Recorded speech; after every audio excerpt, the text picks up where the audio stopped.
Hola, yo soy John y estamos aquí en la comunidad Christ Church y terminando la miniserie sobre el Evangelio de Lucas. Esta es la tercera parte de estos tres y durante el año hemos venido estudiando el Evangelio de Lucas y tenemos grupos de estudio que también nos están acompañando. En las últimas semanas hemos hablado del reino de Dios y del tema de la oración y hoy quisiera hablar un poco sobre el camino hacia Jerusalén, las prioridades de Jesús y las expectativas de los tiempos finales. Entonces empezamos. En Lucas, capítulo 9, versículo 51, tenemos: como se acercaba el tiempo de que fuera llevado al cielo, Jesús se hizo el firme propósito de ir a Jerusalén. Entonces tenemos el Hijo de David, camino a la ciudad de David. El Hijo de Dios, camino a la ciudad de Dios. Es el profeta del pueblo, camino a una confrontación con los líderes religiosos y los políticos poderosos de su época. Al mismo tiempo, dos de sus discípulos, Jacobo y Juan, creen que sería una buena idea, porque están ofendidos por unos samaritanos, creen que sería una buena idea, dicen, hacer caer fuego del cielo para destruirlos. Imagínense, los discípulos de Jesús pensando que sería una buena idea proteger, cuidar y amar a Jesús, pidiendo fuego del cielo para destruir a sus enemigos. Pues obviamente Jesús no aprobó esa idea. Dice el texto que volvió hacia ellos y los reprendió. Pero imagínense, Jacobo y Juan creían en aquel momento que sería una buena idea. Tal vez Lucas incluye esa anécdota para que más adelante, cuando vemos la reacción violenta de la gente hacia Jacobo y Juan en el libro de Hechos, podemos entender y valorar la transformación que ha habido en sus corazones. La meta de Jesús para cada uno de nosotros es una transformación de nuestros corazones. Ahora, el camino hacia Jerusalén es un peregrinaje. Jesús y sus amigos, los discípulos y las multitudes pasaron fácilmente una semana paseando por las aldeas y en el campo para llegar a Jerusalén. Y durante todo el camino Jesús les estaba enseñando sobre la oración, el reino de Dios, y mostrando a sus seguidores la mejor manera de tratar a los demás. Él escuchaba a las personas, les daba una voz, los bendijo, los animó y prestó ayuda y ánimo a cada persona que estaba dispuesto a acercarse y escuchar.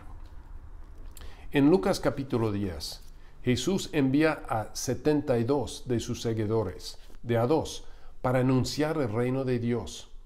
Les dice que no deben esperar un comité de bienvenida o tiempos muy fáciles, porque es muy posible que van a enfrentar el rechazo y pueden esperar dificultades. Sin embargo, los 72 regresan felices, alegres, regocijando. Y Jesús dice algo extraño no, pero curioso. Dice en Lucas 10:18, yo vi a Satanás caer como un rayo del cielo. Y además les dice que no deben estar alegres porque los espíritus malignos están sumisos cuando oran en el nombre de Jesús, pero más bien porque sus nombres, los nombres de los seguidores de Jesús, están escritos en el cielo. ¡Wow! O sea, Jesús está hablando de realidades espirituales que normalmente no son parte de nuestra conversación. Satanás cayendo como un rayo, el cielo, nuestros nombres escritos por allá, espíritus malignos.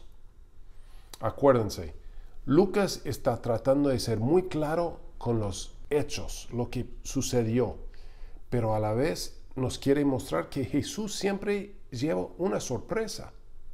En este caso, la sorpresa para nosotros es que Jesús está enfatizando, sí, hay maldad, es real, pero las buenas nuevas del Evangelio es que tu nombre, tu identidad, tu futuro está asegurado cuando estás conmigo. En el capítulo 11 los discípulos preguntan a Jesús, Señor, enséñanos a orar. Y lo hace.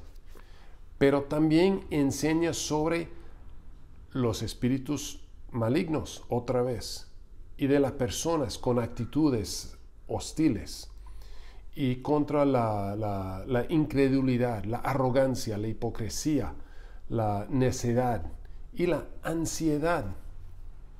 Habla en Lucas 12 sobre la necesidad de arrepentirnos y volver, cambiar de nuestro paradigma y manera de actuar y vivir y pensar y buscar la sabiduría y la luz de Dios. En Lucas 13 está otra vez sanando a una viuda y hablando del reino. En capítulos 13 y 14 sigue sanando a las personas y comparando el reino de Dios con un gran banquete donde todos estamos invitados, pero no todos van a acudir. Él dice que hay un costo incluido en ser un discípulo, un seguidor de Jesús, y no todos están dispuestos a pagar o a tener el enfoque y la disciplina que necesitan para seguir en los caminos de Jesús. Es importante hacer lo mejor que puedes para seguir a Jesús, pero a veces cuando la vida se complica, no debes caer bajo el peso de la ansiedad. Lucas 15 nos habla de la oveja perdida, la moneda perdida, el hijo perdido. Y enseña que todo lo perdido puede ser encontrado en los tiempos de Dios. Es un mensaje de esperanza. En Lucas 17, Jesús enfatiza la fe y el perdón. Pero después sana a 10 leprosos y resulta que Lucas relata que solo viene uno para dar las gracias. Imagínense, es un samaritano. ¿Se acuerdan cuando empezamos el peregrinaje en el capítulo 9 en Samaria? ¿Y qué estaban pensando Jacobo y Juan que sería bueno para por lo menos algunos de los samaritanos? Fuego del cielo. Sin embargo, aquí está Jesús sorprendentemente sanando uno y diciéndole al samaritano, levántate, vete, tu fe te ha sanado. En el capítulo 18 estamos otra vez con el tema del reino de Dios y todo un capítulo enfocado en la oración persistente, orgullosa, humilde, inocente, autosuficiente, aún la oración del confundido. Y terminamos con las dos oraciones perfectas del mendigo ciego y la oración de Zaqueo. ¿Se acuerdan de la semana pasada? La oración perfecta del mendigo, Señor, ten misericordia de mí. Y la oración de Zaqueo, que no sabía cómo orar y ofreció su silencio. Ahora, Jesús llega a Jerusalén, se acerca al final y las expectativas de la multitud están muy arriba. Sus seguidores han visto mucho poder y han aprendido muchas cosas. Solamente pueden imaginar que ahora en Jerusalén Jesús por fin va a mostrar su poder y toda su fuerza. Va a invitar a todos a seguirlo, va a llamarlos a seguirlo mientras proclama libertad a los cautivos y libera el pueblo de Israel de la opresión de los romanos. A la vez, el capítulo 20 se enfoca en los líderes religiosos y políticos que se están poniendo nerviosos con las mismas expectativas, pero es que ellos no quieren ver a Jesús tomar el liderazgo, ellos prefieren estar en control. Y Jesús está mostrando que son personas inseguras, injustas y realmente personas malas. Ellos siguen preguntando por la autoridad. ¿De dónde viene la autoridad de Jesús para hacer las cosas? Quieren hacerlo caer en alguna trampa para decir algo realmente estúpido y mostrar que es un fraude. Jesús eventualmente llega hasta el templo. Están ahí en la plaza central, en las afueras, y las personas están rodeados esperando algún anuncio, alguna señal especial que Jesús está diciendo, es el momento para tomar el poder.